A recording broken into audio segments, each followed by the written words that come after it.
Bismillahirrahmanirrahim. From the syllabus of BA, today the topic is Happy Prince. Happy Prince, that is included in short stories. Happy Prince, Khush Bash Shahzada. This story is written by Oscar Wilde. Oscar Wilde. He was born in 1854 and died in 19. Okay? He was the son of a doctor. He was born in Dublin. Dublin is a city of Ireland. He also studied in Oxford University, and he was the champion of writing comedy dramas. Being Earnest बड़ा famous इसका drama है, और short stories लिखता है. Short stories और dramas चाहे वो mysterious हो, चाहे वो कॉमिक हो, लेकिन एक बात तय होती है कि वो ट्रू रिप्रेजेंटेशन देता है अपनी एज की, और उसकी एज विक्टोरियन एज है. क्वीन विक्टोरिया उस वक्त तख्त पर थे.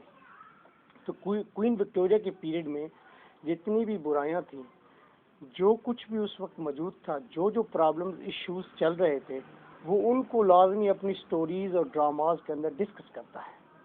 तो उसके ड्रामाज को पढ़ने के बाद, उसकी स्टोरीज को पढ़ने के बाद हमें क्वीन विक्टोरिया के पीरियड की तस्वीर वाज़े हो जाती है. अपना उसका कैरेक्टर जो है वो भी उसका अपना कैरेक्टर जो है वो भी बड़ा स्ट्रेंज है. बस मैं इतना कहूँगा कि 2 years, बस 2 साल वो होमोसेक्सुअल केस के अंदर, होमोसेक्स की वजह से 2 साल वो जेल में भी रहा है. हैप्पी प्रिंस के अंदर यहाँ पर विक्टोरियन एज में मौजूद हिपोक्रेसी, उस एज की पॉवर्टी, एक्सप्लोटेशन, ये चीज़ें भी उसकी हैप्पी प्रिंस के अंदर वाज़े हो जाती हैं कि उस पीरियड में रॉयल फैमिलीज कैसे रहती हैं, जो एलीट क्लास है, आला दर्जे के लोग हैं, नोबल फैमिलीज हैं, वो कैसे रहती हैं, और जो लोअर मिडिल क्लास से ताल्लुक़ रखने वाले लोग हैं, वो कौन कौन से प्रॉब्लम फेस कर रहे हैं. हैप्पी प्रिंस पढ़ने के बाद ये चीज़ वाज़े हो जाती है. स्टोरी के अंदर दिलचस्प बात ये है कि जहाँ मिस्ट्री मौजूद है, जहाँ पर दिलचस्पियाँ मौजूद है, वहाँ खूबसूरत ग्राफिक पिक्चर्स भी मौजूद है, और at the same time story के अंदर मॉरल भी मौजूद है. तो बड़ा राइटर हुआ ना. एक तो अपने माशरे को भी रिप्रेजेंट करता है, अपनी एज में मौजूद तमाम तर गलतियों को भी वाज़े करता है, at the same time mystery भी होती है उसके अंदर, at the same time imagery भी है खूबसूरत, और एट द सेम टाइम उसमें मॉरल भी है. और हैप्पी प्रिंस पढ़ने के बाद आपको एहसास होगा कि इसका मॉरल जो है वो लव एंड सेक्रीफाइस है. क्लियर. ऑस्कर वाइल्ड मोस्टली जो स्टोरीज लिखता था वो अपने ही बेटों के लिए लिखता था मोस्टली, लेकिन हैप्पी प्रिंस भी उसने अपने बेटे के लिए लिखी थी. लेकिन बाद में आज इस पीरियड में जब हम हैप्पी प्रिंस को पढ़ते हैं, देखते हैं, उसके अंदर बहुत सारी चीज़ें हमें नज़र आती हैं, और वो अपने कद में एक बहुत बुलंद कदावर टावर टाइप एक स्टोरी है हैप्पी प्रिंस. आपने हैप्पी प्रिंस शायद 8th क्लास में या 7th क्लास में अपने सिलेबस में पहले भी पढ़ी हो. शायद जो लोग पुराने मेरी उम्र के बैठे हुए हैं वो इस बात में सर ज़रूर हिलाएंगे. ठीक है. और वो एक ही भाई साहब हैं जिन्होंने सर हिलाया है. गो कि शबाना को भी ऐसे करना चाहिए था, लेकिन उसने बिल्कुल ऐसा नहीं किया. शायद अभी भी है, गौर से हमने पढ़ा नहीं होगा. Okay ji, right, that's very right. Now we are going to start the story. First of all I will tell you, इस स्टोरी के अंदर मेजर कैरेक्टर 2 हैं.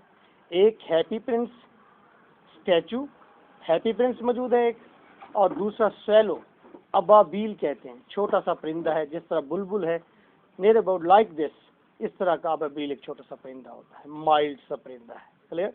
ये 2 मेजर फिगर हैं.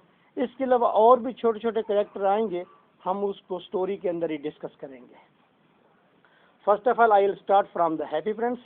जो ही स्टोरी ओपन होती है, हमें राइटर बताता है कि लंदन में एक बुलंद मकाम पर, एक टावर के ऊपर, शहर से सबसे ऊंची जगह पर एक स्टैचू ठहरा हुआ है, एक मुजस्समा ठहरा हुआ है, जिसका पूरा जिस्म गोल्ड की लीव्स से ढका हुआ है.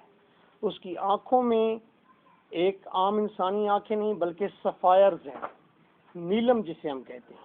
चमकते हुए नीले नीलम के टुकड़े हैं उसकी आंखों में, और उसके पास एक तलवार है जो उसने अपने साथ रखी हुई है। तलवार का हिल्ट, जो उसका दस्ता है, उसके अंदर एक बड़ा सारा रूबी है, लाल रूबी है उसके अंदर। ये इंतहाई खूबसूरत एक मुजस्मा है, स्टैचू है, और स्टैचू को देखकर लगता है वाकई ये हैप्पी प्रिंस का स्टैचू है। दर हकीकत हैप्पी प्रिंस एक जिंदा सलामत कैरेक्टर था, वो खुशबाश जिंदगी जीता था, और बाद में जब वो मर गया है तो उसके स्टैचू को सबसे बुलंद मकाम पर ठहरा दिया गया है। ये स्टैचू स्टोरी के अंदर बातें भी करेगा और अपनी फीलिंग्स भी शो करेगा, तो आपने इस बात पर घबराना नहीं है कि स्टैचू कैसे बोलता है। That is a story, imaginary fiction है, एक कहानी है, तो लेकिन मॉरल आपको देने के लिए खूबसूरत कहानी को बनाया गया, तराशा गया है। तो हैप्पी प्रिंस के बारे में मुख्तलिफ लोगों के मुख्तलिफ व्यूज हैं। नीचे से गुजरने वाले बच्चे जो हैप्पी प्रिंस को देखते हैं तो कहते हैं कि it is like an angel, ये एक फरिश्ते की तरह खूबसूरत है। माँ अपने बच्चे को लेकर जा रही है तो कहती है बच्चों को, देखो हैप्पी प्रिंस तो बिल्कुल भी नहीं रोता और जिद बिल्कुल नहीं करता, ये कभी नहीं कहता कि मुझे चांद चाहिए, जबकि तुम ये कहते हो कि हमें चांद चाहिए। हैप्पी प्रिंस की तरह अच्छे क्यों नहीं बन जाते। इसी तरह मुख्तलिफ लोगों के व्यूज के साथ एक व्यू ये भी होता है, एक बूढ़ा आदमी नीचे से गुजरता है तो हैप्पी प्रिंस को देखता है, कहता है चलो दुनिया में कोई तो खुश है, वो शख्स कहता है। हैप्पी प्रिंस क्या जब हमें तस्वीर पेश कर दी जाती है उसके बाद राइटर बताता है कि एक स्वैलो है, लिटिल स्वैलो, छोटा सा अबाबील है, जिसके दोस्त बाकी सारे सर्दी ज्यादा पड़ने की वजह से इस इंग्लैंड के इलाके से मूव कर गए हैं, माइग्रेट कर गए हैं, किस तरफ, मिस्र की तरफ, और तकरीबन 1.5 मंथ गुजर चुका है, उसके सारे दोस्त चले गए हैं लेकिन स्वैलो नहीं गया। स्वैलो की वजह बताता है कि क्यों स्वैलो अपने दोस्तों के साथ कंपनी बनाकर नहीं गया मिस्र की तरफ। तो बताता है कि स्वैलो को जब वो किसी पतंगे के पीछे भाग रहा था तो उसने एक रीड को देखा था। रीड के दो मतलब हो सकते हैं। रीड का एक मतलब होता है खूबसूरत सा छोटा सा प्लांट, पौधा, सरकंडा, उसको भी रीड कहते हैं, और रीड एक बर्ड को भी कहते हैं, छोटे से परिंदे को भी कहते हैं। मेरा अज्यूम ये है कि जब राइटर रीड कहता है तो उसका मतलब ये होता है कि छोटा सा एक परिंदा, फीमेल परिंदा। तो राइटर कहता है जब वो पतंगे के पीछे भाग रहा था स्वैलो, तो उस वक्त उसकी निगाह रीड पर पड़ी थी और उसे रीड बहुत पसंद आई थी। उसने उस रीड के लिए हवा में परवाज भरी और मुख्तलिफ अंदाज से, स्टाइल से अपनी उसने कट्स दिखाई, उसने ऊपर नीचे जाना दिखाया, और फिर उसने पानी के ऊपर रिपल्स बनाए उसके लिए, उसे अट्रैक्ट करने के लिए, और रीड उससे अट्रैक्ट हो गई और रीड के साथ उसने मैरी मेकिंग कर ली, शादी कर ली यानी कि। लेकिन वो रीड बहुत डोमेस्टिक किस्म की थी। जब सर्दी बढ़ने लगी तो स्वैलो ने उसे कहा कि रीड लेट्स गो, आओ चले मिस्र की तरफ। रीड ने कहा मैं तो नहीं जाती, और हालांकि स्वैलो के बाकी दोस्तों का भी उस वक्त ख्याल यही था कि देखो ये अजीब है, स्वैलो ये रीड से मोहब्बत कर बैठा है, शादी कर बैठा है, हालांकि उसके पास तो ना पैसे हैं और दूसरी बात है वो डोमेस्टिक भी है। लेकिन फिर भी स्वैलो ने अपनी उस रीड के लिए बाकी दोस्तों को छोड़ दिया। अब सर्दी बढ़ने लगी है तो परिंदों की ये नेचर होती है कि परिंदे जब सर्दी बढ़ती है जिस इलाके में तो वहाँ से कूच करते हैं, मूव करते हैं और गर्म इलाकों में पहुँच जाते हैं। जब दोबारा वहाँ पर गर्मी की शिद्दत बढ़ जाती है तो सर्द इलाकों में मौसम नॉर्मल हो जाता है, वो अपने आबाई नेटिव सिटीज़ के अंदर या नेटिव प्लेसेस पर वापस आ जाते हैं।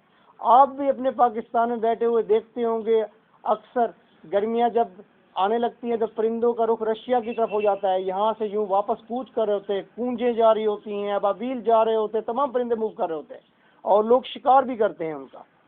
इस तरह जब रशिया में सर्दी बढ़ती है, हमारे यहाँ जब गर्मी आती है तो परिंदों का रुख इस तरफ हमारे इलाकों की तरफ हो जाता है, या अरब कंट्रीज़ की तरफ हो जाता है, या मिस्र की तरफ हो जाता है। तो हमारे इस कैनोपी में से गुजरते हैं, हमारी इस नीली छत के ऊपर से गुजरते हैं। क्लियर? तो स्वैलो ने कहा कि रीड चलो चलते हैं, तो रीड ने कहा मैं तो नहीं जानती। तो स्वैलो ने उसको वहीं पर छोड़ दिया। उसने कहा ये रीड जो है बहुत डोमेस्टिक है और ये अपने पेयर का, अपने साथी का साथ नहीं देती, इसको यहीं पर छोड़ देते हैं। वो छोड़कर मूव करता है और जब वो सफ़र कर रहा होता है, रात पड़ जाती है, तो वो सोचता है कि रात को रुकने के लिए, रात को आराम करने के लिए बेहतरीन जगह यही स्टैचू हो सकता है।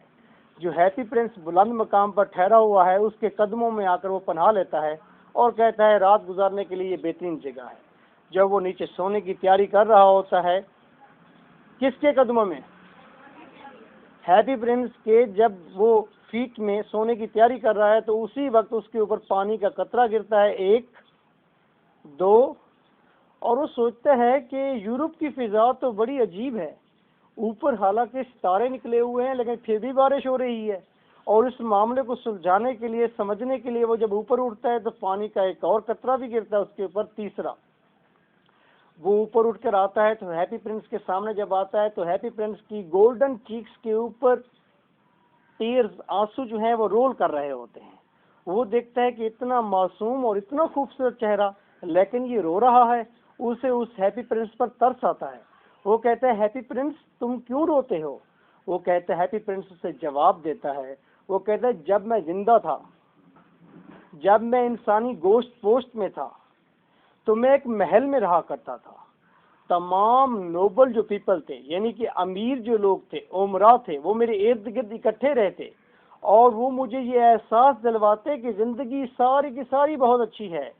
और क्योंकि मैं उस 4 दीवारी के अंदर रहता था, महल के अंदर रहता था जहाँ खुशियाँ ही खुशियाँ थी, तो मुझे यूँ लगता कि इस दीवारों के पार भी खुशियाँ हैं। और इसीलिए कभी मैंने गरीब लोगों के दुखों को जानने की कोशिश नहीं की थी। मुझे लगता था सब अच्छा है। मैं सारा दिन डांस करता, अच्छे अच्छे खाने खाता और खुश रहता। लेकिन जब मेरी डेथ होगी, मैं मर गया, तो लोगों ने मुझे उठाकर सबसे ऊंचे मकाम पर ठहरा दिया, इसलिए ताकि मैं देख सकूं कि मेरे शहर के अंदर क्या क्या दुख है। तो मैं वो पैलेस ऑफ सेंट सूसी, जो खुशियों का पैलेस था, वहाँ से मैं जब यहाँ आके ठहरा हूँ, यहाँ से मैं पूरे अपने सिटी के दुख देख सकता हूँ, पॉवर्टी देख सकता हूँ, एक्सप्लोटेशन देख सकता हूँ, यहाँ पर अमीरों की हिपोक्रेसी देख सकता हूँ।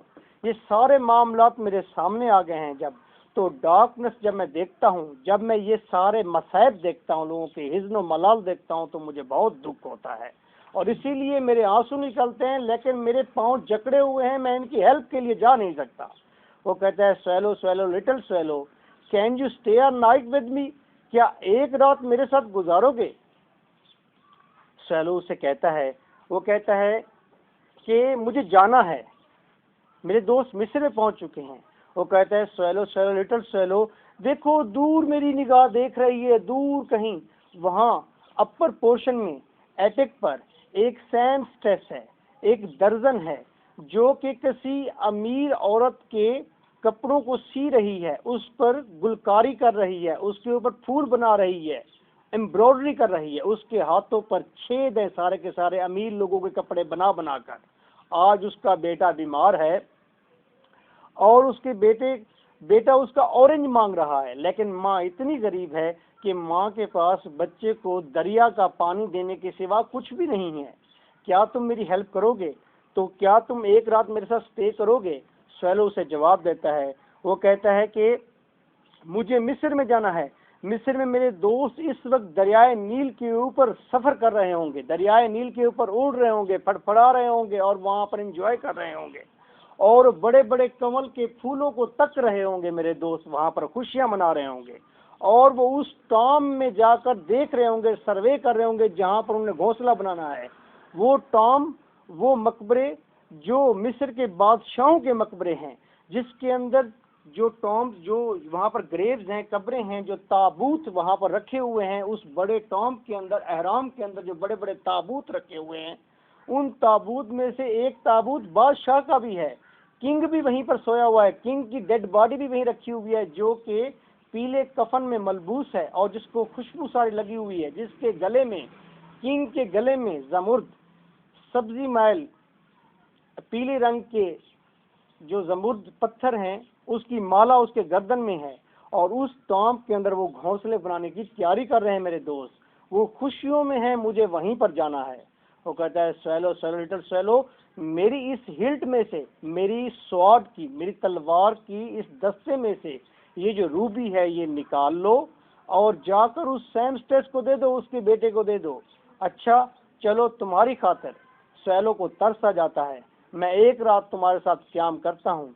वो उस रूबी को निकालता है, अपनी चोंच में पकड़ता है और मुख्तलिफ जगहों से गुजरता हुआ वो महलों के करीब से गुजरता है, जहाँ महल की बालकोनी पर लवर और बिलवेड ठहरे हुए हैं, जो अरिस्टोक्रेट हैं, जो अमीर उमरा हैं, और वो मोहब्बत की बातें कर रहे हैं। और वो बातें कर रहे हैं कि एक सैमस्टेस को मैंने दिया हुआ है एक एम्ब्रॉयडरी के लिए कमीज, और उस शर्ट को देने में उसने पता नहीं क्यों देर कर दी है।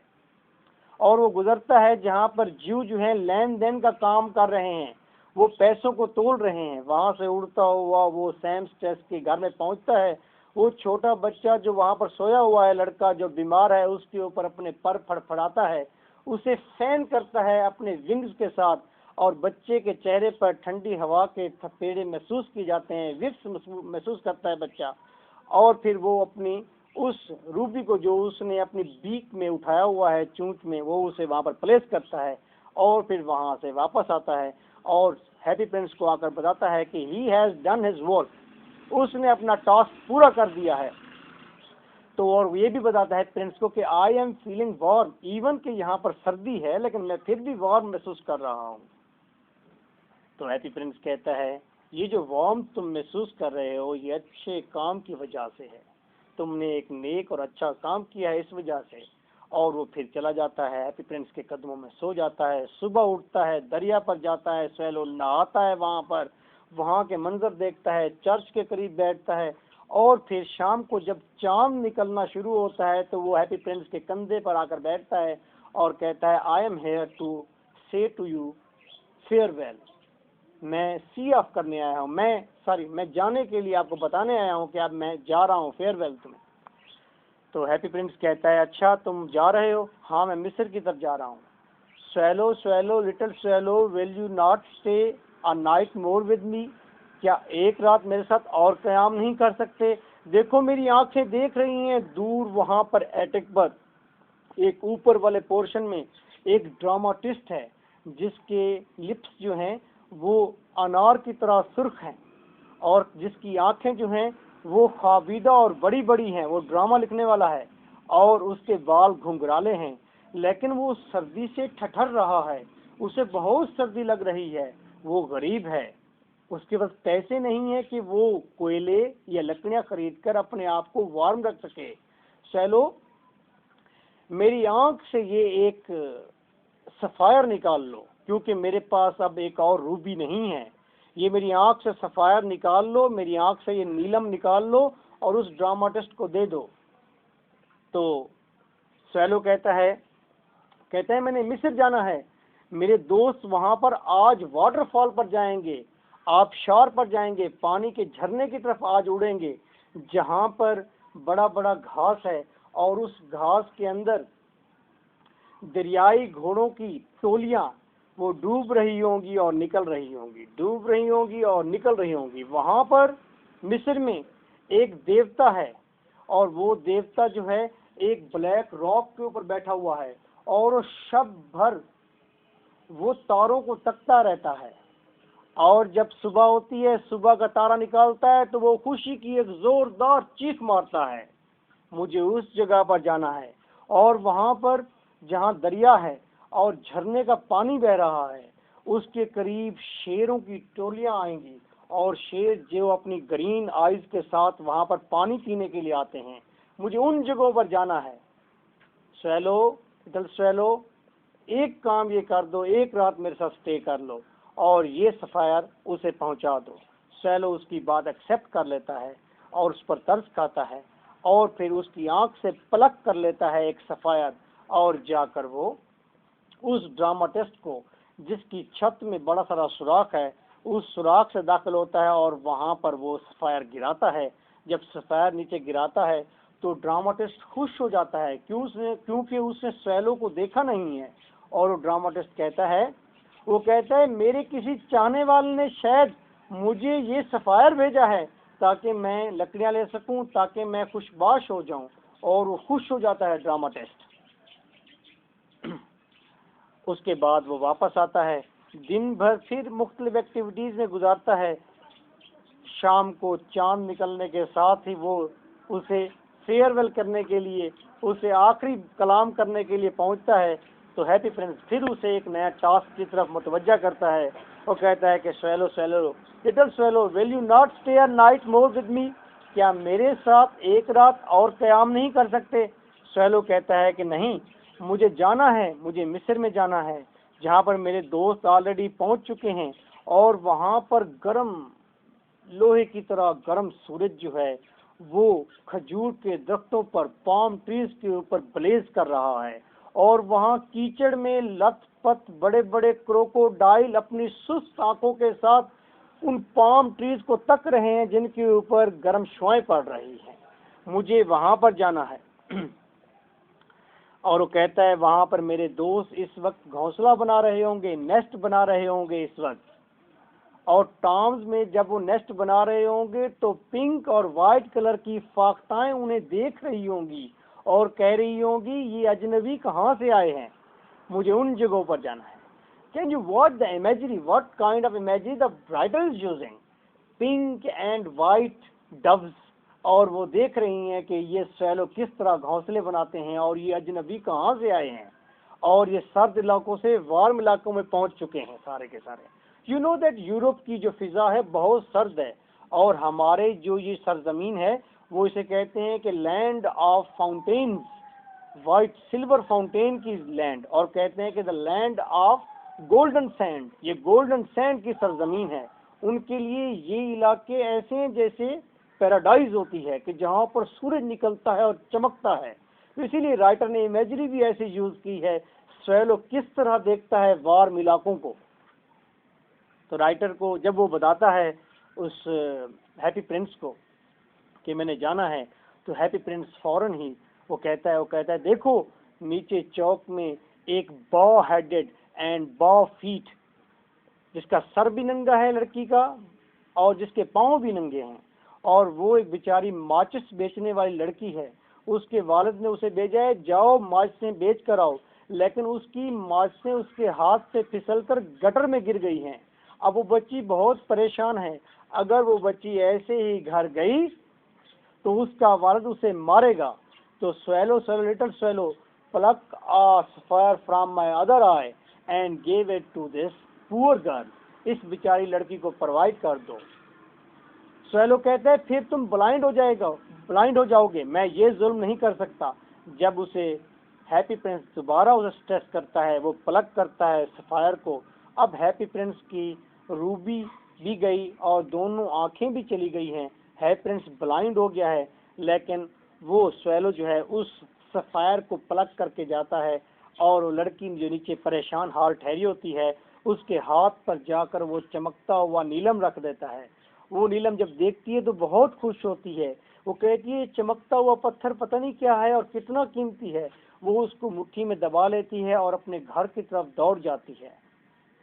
स्वैलो वापस आता है और दिन गुजारता है, शाम होती है। हैप्पी प्रिंस के कंधे पर जब आकर बैठता है तो हैप्पी प्रिंस कहता है मुझे खुशी हो रही है कि तुम अब मिस्र जा रहे हो अपने दोस्तों के पास, लेकिन हैप्पी प्रिंस की अच्छाई की वजह से, उसकी इंटेलेक्चुअल ऑनेस्टी की वजह से, उसकी अंदरूनी खूबसूरती की वजह से अब स्वैलो को हैप्पी प्रिंस से हमदर्दी और फिर हमदर्दी से मोहब्बत हो चुकी है, लव हो चुका है। अब वो कहता है नहीं हैप्पी प्रिंस, मैं अब जाने के लिए नहीं आया, बल्कि I have decided this thing that I will remain with you until my life, मैं हमेशा हमेशा तुम्हारे साथ रहूंगा। तुम ब्लाइंड हो चुकी हो, तुम्हें बैठ के मैं बातें बताऊंगा। वो हैप्पी प्रिंस के शोल्डर पर बैठ जाता है और हैप्पी प्रिंस को बताता है कि उसने जिंदगी में क्या क्या देखा है, और फिर वो अपनी कहानियां बताता है। वो कहता है कि दुनिया में दूर कहीं एक बहुत बड़ा सांप है जिसको बहुत सारे पादरी मिलकर केक खिलाते हैं, और बताता है चांद का एक देवता है, वो किस तरह रहता है, क्या करता है। फिर उसे बताता है कि दुनिया में एक जगह पर पिग्मीज हैं, 6-6 इंच के लोग हैं जो पत्तों के ऊपर नदी में सेल करते हैं, नदी के अंदर ट्रैवल जो करते हैं पत्तों पर ठहर कर करते हैं, और हर वक्त वो बटरफ्लाइज के साथ जंग में रहते हैं। और बताता है कि दुनिया में सहराओं के अंदर कहीं एक स्फिंक्स रहती है, स्फिंक्स। अगर आप बहरिया टाउन जाएं तो बहरिया टाउन में सिकंदरिया ब्लॉक है। सिकंदरिया ब्लॉक के बाहर बहुत बड़ी बड़ी स्फिंक्स बनाकर बनी हुई है पत्थर की। स्फिंक्स का चेहरा जो होता है औरत का होता है, बॉडी लायन की होती है। और ये स्फिंक्स बताता है, स्वेलो हैप्पी प्रिंस को बताता है कि स्फिंक्स दुनिया के तमाम मालूम जानती है, उसे दुनिया की हर एक चीज का पता है उसे। तो हैप्पी प्रिंस उसकी बातें सुनता है। वो कहता है, हैप्पी प्रिंस कहता है स्वेलो से, स्वेलो तुमने मुझे बहुत अच्छी अच्छी बातें बताई हैं, तुमने मुझे मिस्टीरियस बातें बताई हैं, लेकिन दुख से बढ़कर दुनिया में कोई मिस्ट्री नहीं है। दुख से बढ़कर कोई दुनिया में मिस्ट्री नहीं है। दुख, हिज़्नो मलाल, दर्द अलम, तकलीफ, बीमारी, मसैल, पॉवर्टी, इससे बढ़कर कोई भी दुख नहीं है दुनिया में, इससे बढ़कर कोई पुरस्कार चीज नहीं है। तो स्वेलो, मेरे शहर के ऊपर उड़ो और मुझे बताओ कि मेरे शहर के लोगों के क्या हालात हैं, वो किस तरह के सर्कमस्टेंसेस में जिंदा रहते हैं। स्वेलो शहर के ऊपर उड़ता है और पूरे शहर का विजिट करने के बाद वापस आता है और हैप्पी प्रिंस को बताता है।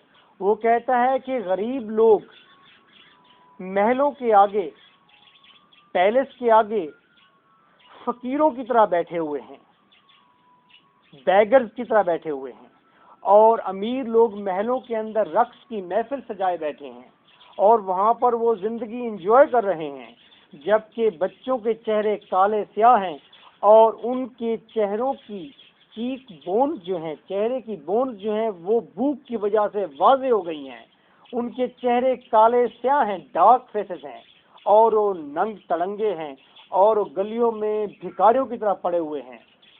हैप्पी प्रिंस कहता है, स्वेलो, लिटिल स्वेलो, मेरे जिस्म के तमाम तर गोल्ड लीव्स को पलक कर लो और इन तमाम गरीब लोगों में बांट दो। और स्वेलो ऐसा ही करता है। वो उसके जिस्म से कई दिन वो पलक करता रहता है लीव्स को, और लीव्स पलक करके वो गरीब लोगों में तकसीम करता रहता है। तो हैप्पी प्रिंस पूछता है, बताओ स्वेलो कि मेरे शहर के लोग अब कैसे हैं।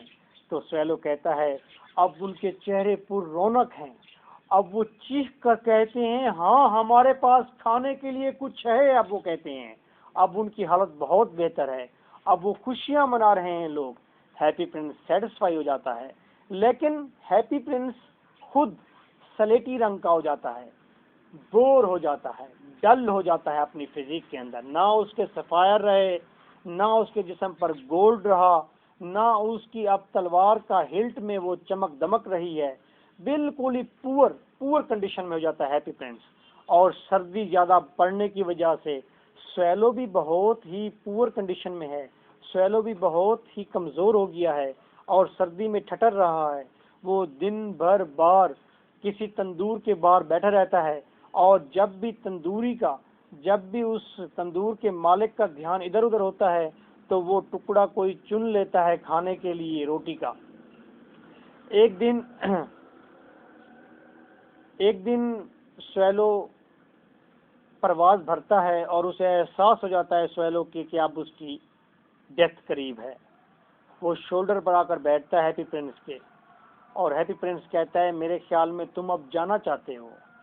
स्वेलो से कहता है, नहीं हैप्पी प्रिंस, मैं अब इस दुनिया से जा रहा हूँ, मेरी मौत करीब है। मरने से पहले मेरी एक ख्वाहिश है, और वो ख्वाहिश ये है कि आई वॉन्ट टू किस यूर हैंड्स, मैं तुम्हारे हाथों को किस करना चाहता हूँ। हैप्पी प्रिंस कहता है कि नहीं, तुम इतने वर्दी हो, मेरे लिए इतने काबिल इज्जत हो कि तुम मेरे लिप्स को किस करो। और स्वेलो जो है उड़ता है और हैप्पी प्रिंस के लिप्स को किस करता है। अब आप ये परेशान ना हो जाना कि उसके लिप्स कैसे किस किए होंगे, बस चूंच ऐसे रख के कुर्र किया होगा उसने और तो किस हो गई, समझे, ठीक है। अब फ्रेंच किस थोड़ी करनी थी उसने कोई उसकी, तो बस वो कुर्र करके, जब वो कुर्र करता है किस करने के लिए, समझे कि वो ऐसी जालिम किस थी कि बस बच्ची कुची जान भी स्वेलो की चली गई। यूं समझे स्वेलो तो बेचारा एक किस की मार था, ठीक है। बस वो किस लेनी थी तो नीचे फड़क कर नीचे आया और कदमों में मर गया। स्वैलो की डेथ हो गई है। तो जब स्वैलो की डेथ हुई, स्वैलो नीचे गिरा, तो हैप्पी प्रिंस के अंदर से भी किसी चीज के टूटने की आवाज आई और उसके अंदर कोई चीज टूट गई। क्या टूट गया? वही चीज जो टूट जाया करती है। याद है यह कहाँ पर कहा गया था? हमने टेक पीटी में कहा था। उसने कहा कि वो एक्सल कैलेश कैसे मर गया? उसने कहा बस उसके अंदर कोई चीज टूट गई थी। क्या? उसने कहा वही जो टूट जाया करती है। तो same is the case, happy Prince के अंदर किसी चीज के टूटने की आवाज आई और क्या टूट गया? वही जो चीज टूट जाया करती है, यानी कि उसका शीशे का दिल, लेड का दिल, उसका सख्त शीशे का जो दिल था वो टूट गया। और फिर नीचे से उस इलाके का मेयर जैसे मिनिस्टर होते हैं, इसी तरह इलाके के चौधरी होते हैं, मेयर ऐसे होता है। तो मेयर जब नीचे से गुजरा, उसके साथ और लोग भी थे। मेयर ने देखा, उसने कहा ये हैप्पी प्रिंस ये तो बहुत अगली हो गया है, बदसूरत हो गया है, इसके स्टैचू को उतार दो और इसे वो लोहा पिघलाने वाली फैक्ट्री में भेज दो और यहाँ पर एक नया स्टैचू होना चाहिए और वो नया स्टैचू मेरा होना चाहिए। उसके साथ जितने भी और लोग थे मेयर के साथ, सारे कहने लगे हाँ हाँ वो स्टैचू मेरा होना चाहिए। आपने ये तो उस स्टैचू को उतार लिया गया, वहां से प्लग कर लिया गया और स्टैचू को भेज दिया गया किसमें? उसको लोहा पिघलाने वाली फैक्ट्री में। जब वहां पर मजदूर लोहा पिघला रहे थे तो अंदर से टूटा हुआ दिल जो निकला वो पिघल नहीं रहा था, वो शीशे का था। उनने कहा ये अजीब चीज है जो पिघल नहीं रही, और उन्होंने उस टूटे हुए दिल को उठाकर बाहर फेंक दिया। कहाँ? कूड़े के ढेर पर, उसी जगह पर फेंक दिया जहां पर अब स्वैलो का बाकी स्केलेटन पड़ा हुआ है, उसके चीथड़े बाकी पड़े हुए हैं, और दिल को भी वहीं फेंक दिया गया। गॉड ने जन्नत में से हुक्म दिया एक फरिश्ते को। गॉड ने कहा दुर मोहम्मद इधर आओ, दुनिया में से दो अहम तरीन चीजें ले आओ, सबसे खूबसूरत चीजें ले आओ दुनिया में से।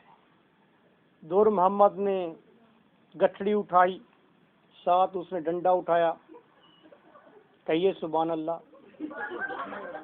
हंस क्यों रहे हैं? सुभान अल्लाह की बात है। गॉड ने हुक्म दिया है फरिश्ते को। तो वो जब गया तो वहां से दुनिया में से वो देखें, दुर मोहम्मद भी सीधा इंग्लैंड गया और कहीं नहीं गया। तो वहां से वो टूटा हुआ दिल और वो स्वैलो के चीथड़े उठा कर ले आया और गॉड ने कहा यू हैव सिलेक्टेड एक्टली, तुमने बिल्कुल ठीक चीजें सिलेक्ट की हैं। उसने कहा अब ये अबाबील मेरी जन्नत में उड़ा करेगा और यहाँ पर गीत गाया करेगा जन्नत के अंदर, और ये हैप्पी प्रिंस जो है ये भी जन्नत में रहेगा और मेरी प्रेज करता रहेगा फॉर एवर के लिए। यानी कि स्वैलो ने और हैप्पी प्रिंस ने दुनिया के अंदर अपना सब कुछ खो दिया, लेकिन उन्होंने उससे कहीं ज्यादा रिवार्ड हेवन में, पैराडाइज में हासिल कर लिया। तो राइटर ने एक खूबसूरत मॉरल दिया है, वो ये मॉरल है लव एंड सेक्रीफाइस। लव किससे करें? पुअर पीपल से, गरीब लोगों से, एक्सप्लॉटेड लोगों से। और फिर सेक्रीफाइस, अपनी पैसों की, दौलत की सेक्रीफाइस करें ताकि लोग खुश हो जाएं। और फिर that is the best idea कि सेक्रीफाइस होनी चाहिए। गो के मॉडर्न जो राइटर हैं या मॉडर्न जो दुनिया है वो इस आइडिया से अब इत्तफाक नहीं करती। उनका आइडिया अब ये है कि माँ के पास अगर एक रोटी है, दो बच्चे भी भूखे हैं और माँ भी भूखी है, तो रोटी को 3 हिस्सों में तकसीम करके 2 बच्चों को 2 हिस्से और 1 हिस्सा माँ को खाना चाहिए। जो ऑस्कर वाइल्ड की मोरालिटी है उसके मुताबिक अगर एक रोटी आपके पास है तो बच्चे 2 भूखे हैं और माँ भी भूखी है, तो पूरी रोटी को 2 हिस्सों में तकसीम करके बच्चे को दे दे और माँ मर जाए। ये मोरालिटी ऑस्कर वाइल्ड की है। मॉडर्न मोरालिटी और है, वो कहते नहीं खुद नहीं मरना, खुद भी जिंदा रहना है और दूसरों के साथ भी कोऑपरेट करना है। तो हैप्पी प्रिंस जो है उसने अपने आप को टोटल सेक्रीफाइस किया। ये ओल्ड मोरालिटी है और न्यू मोरालिटी मैंने आपको बता दी है। व्हाटसोएवर कुछ भी हो उस पीरियड के मुताबिक ये एक बड़ी मोरालिटी है। मैं ये कहता हूँ जब आप एक बड़ी बात कहते हैं, यानी कि जब आप ये मोरालिटी देते हैं कि जी आप अपने आप को सेक्रीफाइस कर लीजिए दोनों दूसरों के बेनिफिट के लिए, तो आप अपने आप को टोटल सेक्रीफाइस कभी भी नहीं करते। लेकिन अगर बड़ी बात कही जाएगी तो आप 50% उस पर अमल ज़रूर करेंगे। अगर आपको इतनी बड़ी मोरालिटी दी जाएगी तो आप मिनिमम आधी ज़रूर पूरी करेंगे, कंप्लीट नहीं करेंगे, अपने आप को ख़त्म नहीं कर लेंगे, लेकिन कुछ ना कुछ पार्टिसिपेट करेंगे। मेरे ख्याल में राइटर का मकसद ये होगा। इस पूरी स्टोरी के अंदर आपने खूबसूरती ये देखी, एक तो वहाँ पर खूबसूरत इमेजरी मौजूद है, और दूसरी बात ये है कि ये एक फैंटास्टिक, एक फिक्शनल स्टोरी है। एक ऐसा लगता है कि ख्वाबीदा सी कोई बात है कि जहाँ पर swallow and statue they are discussing, sharing the idea, they are planning and they are managing and they are cooperating the people. तो लेकिन ओवरऑल हमें क्या लगता है, ये एक तस्वुराती कहानी लगती है। उसके अंदर खूबसूरत, ऐसे छोटे बच्चे भी अगर उसे पढ़ें तो उसके अंदर ज़बरदस्त किस्म की इमेजरी मौजूद है, अट्रैक्शन मौजूद है, खूबसूरती मौजूद है, ग्राफिक पिक्चर्स उसके अंदर मौजूद है, हमारी आंखों के बिल्कुल सामने आ जाते हैं। और एट द सेम टाइम अगर इसी को मैच्योर लेवल पर देखा जाए तो देखें किस तरह अमीर लोग जो हैं ऐशो इशरत कर रहे हैं, गरीब लोग बैगर्स की तरह उनके महलों के आगे बैठे हुए हैं। किस तरह से एलीट क्लास के लोग, उनको गरीबों की उस हालत जार की कोई फिक्र नहीं है। वो तो ये सोच रहे हैं कि मुझे इतना दिन हो गए हैं, मैंने सैम स्टेस को दिया है एक शर्ट बनाने के लिए, उस पर एम्ब्रॉयडरी करने के लिए, अभी तक उसने मुझे वापस नहीं की। वो क्लेम कर रही है उस शर्ट के डिले होने का, लेकिन उसको सैम स्टेस के ना तो उंगलियों से, फिंगर से जो कि कटी फटी हैं, जिस पर छेद पड़ चुके हैं, ना उसकी कोई फिक्र है, ना उसके बेटे की फिक्र है जिसके पास बीमारी की हालत में भी अच्छी ग़िज़ा नहीं है। और देखे राइटर ने कितनी अच्छी रिप्रेजेंटेशन दी है विक्टोरियन पीरियड के अंदर उस वक्त के जो आर्टिस्ट हैं, जो एक्टर्स हैं, जो उस वक्त के ड्रामाटिस्ट हैं, राइटर हैं, स्कॉलर हैं, उनकी हालत ये है कि उनके पास लकड़ियां तक नहीं है कि अपने आप को वार्म कर सकें, और कोई अच्छी चीज़ क्रिएट करने के लिए उनके पास फैसिलिटीज ही नहीं है। उसने ड्रामाटिस्ट की बात की, और इवन के उसने उन पुअर फैमिलीज की भी बात की है जहाँ पर एक लड़की इस तरह से चाइल्ड लेबर में मुलविस है, वो काम करती है, और जहाँ पर उसको घर की तरफ से बिल्कुल ही उसको एक अजनबी की तरह, उसको एक मजदूर की तरह ट्रीट किया जा रहा है, ना कि उसे एक बेटी बनाकर उसको फैसिलिटीज दी जा रही हैं। तो स्टोरी कंप्लीट है विद मैनी एंगल्स, बहुत खूबसूरत स्टोरी है। आई think you have enjoyed it well. Now open your acute short stories by M.K. Bhutta, that is advanced publisher, Urdu Bazaar, Lahore.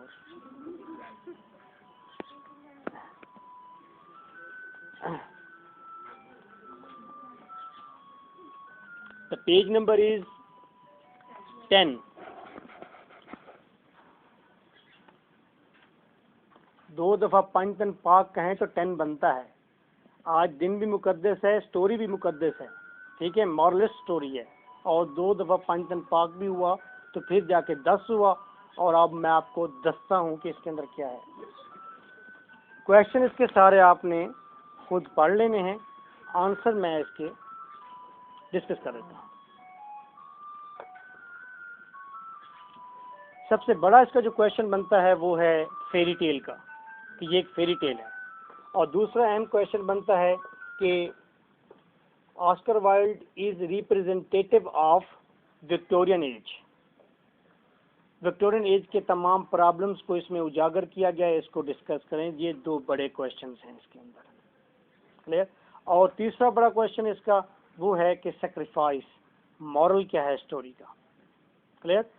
उसके अलावा यूनिवर्सिटी ने नियर अबाउट, मैंने इसके अंदर कोई 30 क्वेश्चन लिखे हैं, और इन 30 क्वेश्चंस को ये मीट करेगा एक ही क्वेश्चन। लेट्स सी, मैं ट्रांसलेट कर दूं आपके लिए। फेरी टेल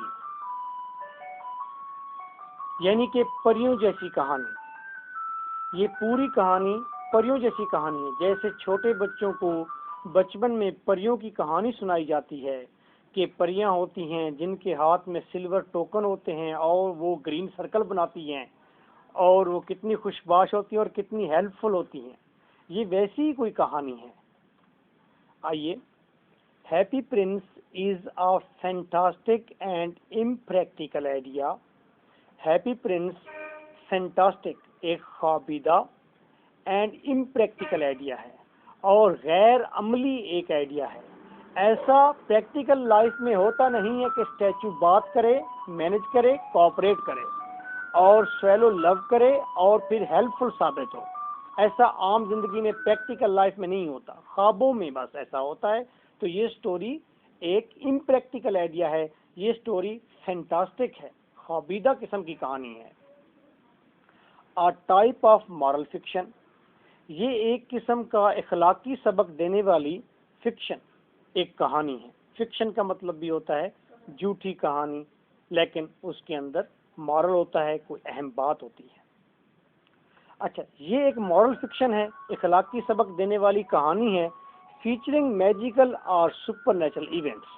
फीचरिंग जिसमें बनाए गए हैं मैजिकल जादुई एंड सुपरनेचुरल। सुपरनेचुरल का मतलब उर्दू में होता है माकूफुल फितरत, लेकिन आपको इसकी भी समझ नहीं आएगी तो सुपरनेचुरल का मतलब भी जादुई ही कंसीडर कर लीजिए, जादुई।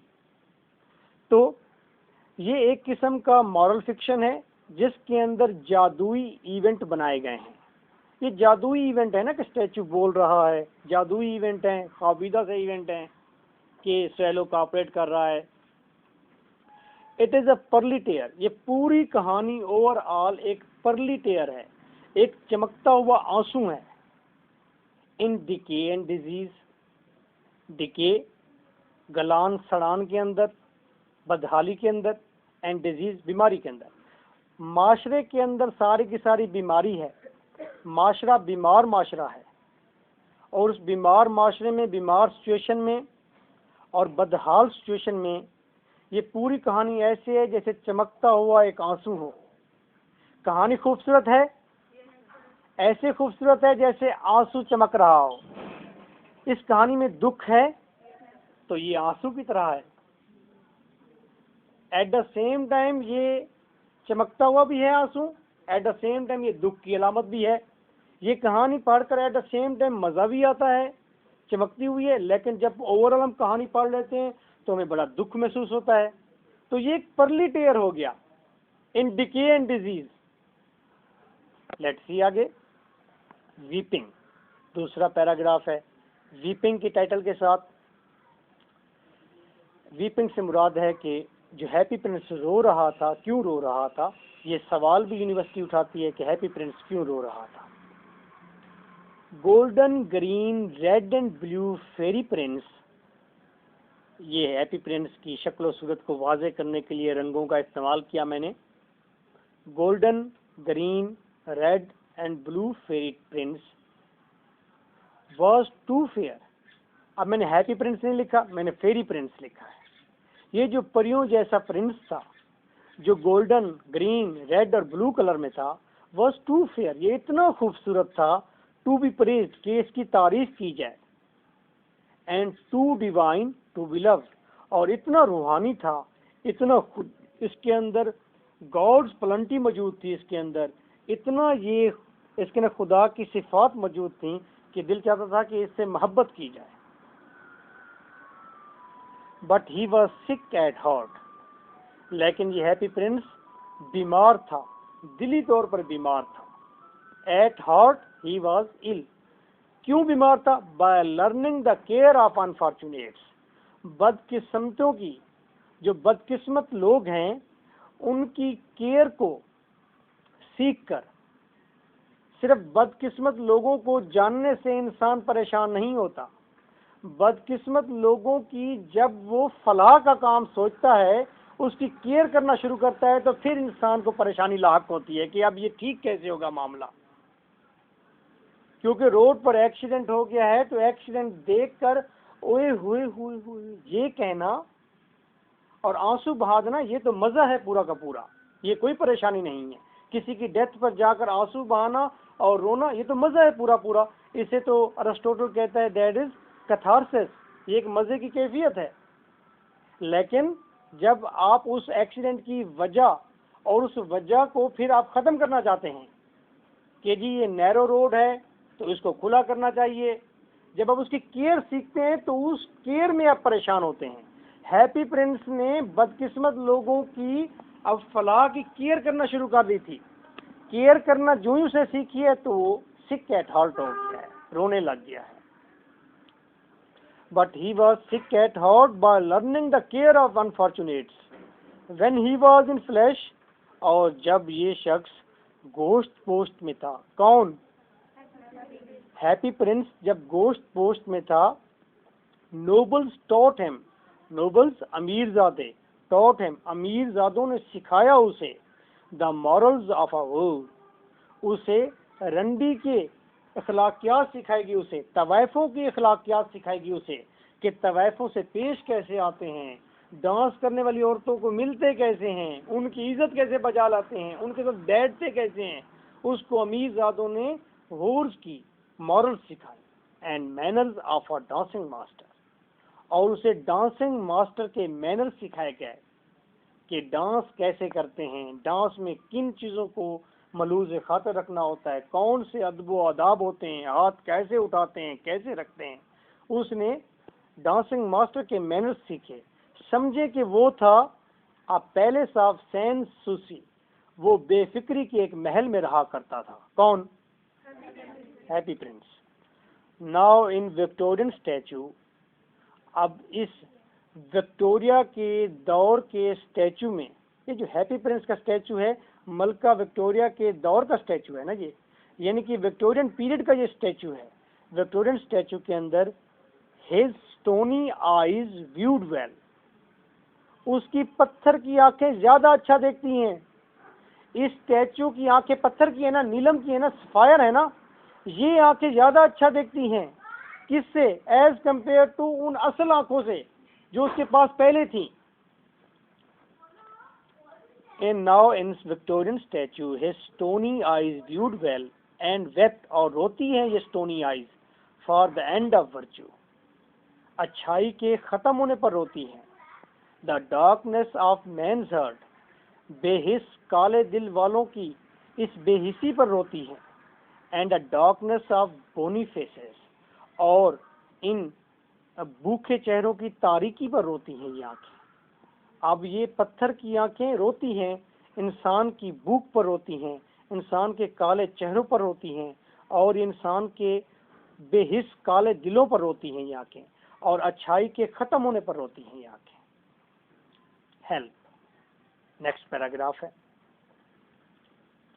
In finance of previous lakhs, साबका कोताहियों का अजाला करने के लिए, साबका कोताहियों का कफारा अदा करने के लिए, फेरी प्रिंस, ये जो परियों जैसा प्रिंस था, हेल्प द अनलकी, इसने बदकिस्मत लोगों की मदद की, on the cost of his wealth, अपनी दौलत को लुटाकर, दौलत की कीमत अदा करके, अपनी दौलत को उसने तकसीम करके, एंड स्वेलोज हेल्थ, और स्वेलो की सेहत को भी दांव पर लगाकर उसने बदकिस्मत लोगों की मदद की।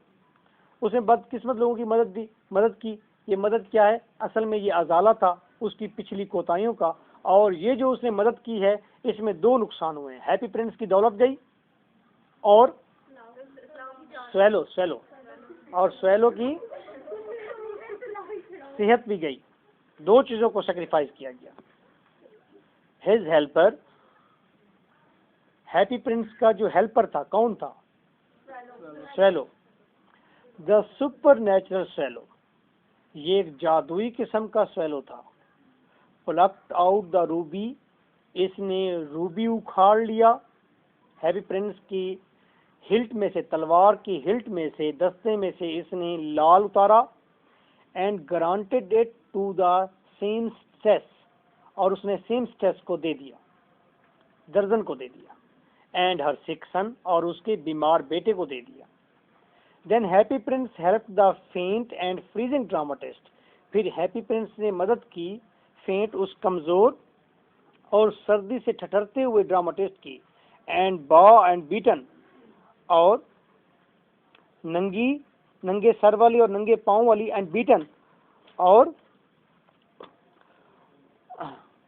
गरीब, बीटन का मतलब यहाँ पर गरीब है, बदहाल मैच गर्ल की मदद की, by sacrificing his sapphires of eyes, अपनी आंखों के दोनों नीलम को सैक्रिफाइस करके, एंड गलीज ऑफ स्वेलो, और स्वेलो की खुशियां भी सैक्रिफाइस की गई।